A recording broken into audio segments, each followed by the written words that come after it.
प्राचीन इतिहास चैनल में आप सभी का स्वागत है। श्री गाय माता की कथा। भगवान कृष्ण ने गोपाष्टमी से ही गाय चरण लीला की शुरुआत की थी। इसके पीछे की एक कथा मिलती है। कथा के अनुसार जब भगवान श्री कृष्ण 6 वर्ष के हुए तब उन्होंने अपनी माँ यशोदा से कहा था कि माँ, अब हम बड़े हो गए, इसलिए आज से बछड़ों को नहीं बल्कि गायों को चराने जाएंगे।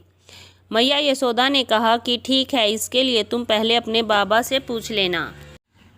मैया यशोदा के इतने कहने पर झट से कृष्ण जी नंद बाबा से पूछने चले गए, लेकिन नंद बाबा ने कहा कि अभी तुम छोटे ही हो, इसलिए बछड़ों को चराओ। लेकिन कृष्ण जी अपनी बात पर अड़े रहे। बालक की जिद को देखते हुए नंद बाबा ने कहा, अच्छा ठीक है, जाओ पंडित जी को बुला लाओ, गोचरण का मुहूर्त निकलवा लेंगे। कृष्ण भागे भागे पंडित जी के पास गए और बोले कि पंडित जी जल्दी से गायों को चराने का मुहूर्त निकाल दो, मैं आपको खूब सारा माखन दूंगा। पंडित जी को कृष्ण जी की बात पर हंसी आ गई और कहा कि चलो नंद बाबा के पास चलते हैं। पंडित जी पंचांग लेकर कृष्ण जी के साथ नंद बाबा के पास चले गए। पंडित जी ने काफ़ी देर पंचांग देखा और उंगलियों पर कुछ गणना करने लगे, लेकिन काफ़ी देर तक कुछ बोले नहीं। नंद बाबा बोले, पंडित जी आखिर हुआ क्या है? आप काफ़ी देर से कुछ बोल नहीं रहे। पंडित जी बोले कि मैं क्या बोलूँ, गाय को चराने के लिए केवल आज का ही मुहूर्त निकल रहा है और इसके बाद पूरे साल तक कोई मुहूर्त नहीं है। पंडित जी की केवल यही बात सुनकर कृष्ण जी भाग कर गए और गायों को चराने के लिए निकल पड़े। कृष्ण जी ने जिस दिन से गाय चराना शुरू किया था उसी दिन कार्तिक मास की शुक्ल पक्ष की अष्टमी थी, इसलिए इस दिन गोपाष्टमी का पूरे वर्ष में उत्सव मनाया जाता है और गोवंश की पूजा की जाती है।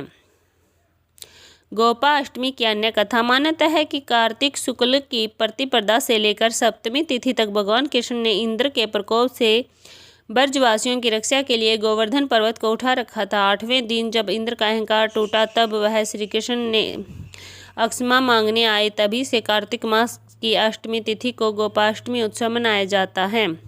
सनातन धर्म में गाय को बहुत पवित्र माना गया है। यहाँ तक श्रीमद् भागवत कथा में वर्णन मिलता है कि समुद्र मंथन के दौरान जब कामधेनु निकली थी तब पवित्र होने की वजह से ऋषियों ने उसे अपने पास रख लिया था। मान्यता है कि कामधेनु से ही अन्य गायों की उत्पत्ति हुई है।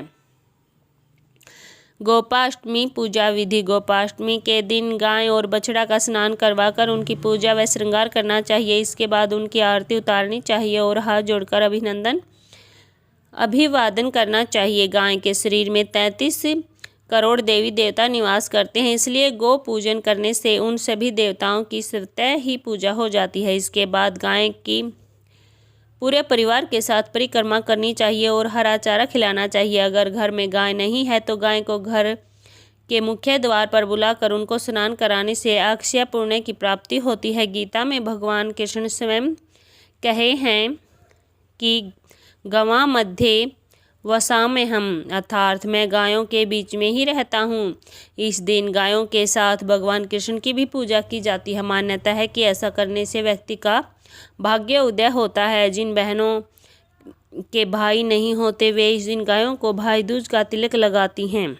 तो यह थी गाय माता की कहानी। ऐसी अच्छी अच्छी कहानियों के लिए हमारे चैनल को लाइक, शेयर और सब्सक्राइब जरूर करें। धन्यवाद।